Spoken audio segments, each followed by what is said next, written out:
FitzPatrick Chevrolet Hummer, a Concord auto dealership, disclosed Friday, April 17th that it will close its doors in mid-May, an ominous reminder that the retail piston in the nation's economic engine continues to misfire.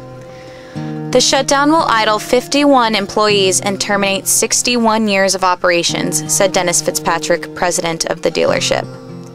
FitzPatrick Chevrolet is scheduled to close on May 15th.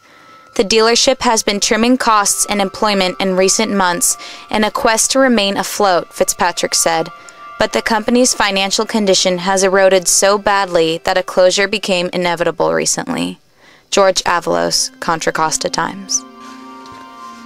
61 years of my grandpa's life, my dad's life, and even my life have finally come to a close. As an employee of FitzPatrick Chevrolet and Hummer, I have observed more than just being an heir to the infamous lot of Corvettes and Silverados. I have become a tiny dot that is interconnected with 51 other little dots that I will always call my family. This is me, the receptionist. I file parts tags, invoices, checks, some voided on occasion, and service repairs. I answer the phones and send customers in need of new cars, used cars, car parts, or car service to their appropriate advisor. My brother Jerry is one of only 4 current salesmen at the dealership. He has been working here for 24 years. He will be going back to school next fall to major in accounting in hopes of finding a new job. My 20-year-old sister Claire, another receptionist, shows up to work in torn jeans and sweatshirts most of the time. I always tell her how important it is to make impressions when customers walk into the building, but she never seems to listen.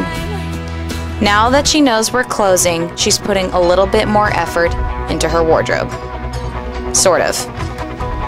This is my dad, an owner of FitzPatrick Chevrolet and Hummer. Working here for a countless amount of years, the dealership is a piece of his heart.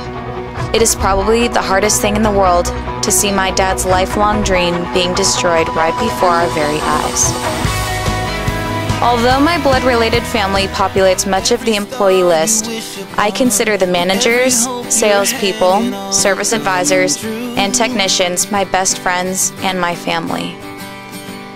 This is Scotty, the daytime receptionist. She likes to shop at Kohl's, Factory to You, and Sam's Club. Because of her, I learned how to work the switchboard and shop for good bargains. She is like a second mom to me. This is Paul and Tom. Paul is our general sales manager with a very thick southern accent. We refer to him as the Hick. On the right is Tom, our human resources manager.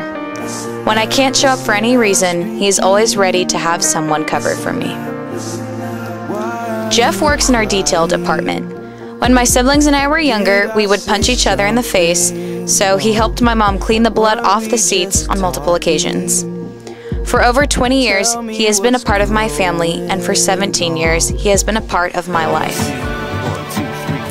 Mike Klein is an ex-cop and has a tendency to express his cruel yet playful humor. He bangs on the desk when I'm working and asks for multiple keys and license plates at once intentionally to make me frustrated. I'm going to miss him a lot. These employees are being abandoned and are somehow expected to find jobs and support their families. Who is going to hire while the economy is in the state that it's in? Car dealers need help because with that help, the human population can thrive once again. The automobile industry isn't just business. It incorporates family, community, income, and a basic foundation for human survival. This lot of HHRs, Malibus, Impalas, and Colorados mean more to me than just my last name. This dealership is all I know and where I have spent 17 years of my life. 51 members of my family are being forced to make it on their own, and I'll always have to wonder if they made it out okay. I know it's too late to save my family's dream, but what about all the others? Is there hope? 'Cause I don't need boxes wrapped in string.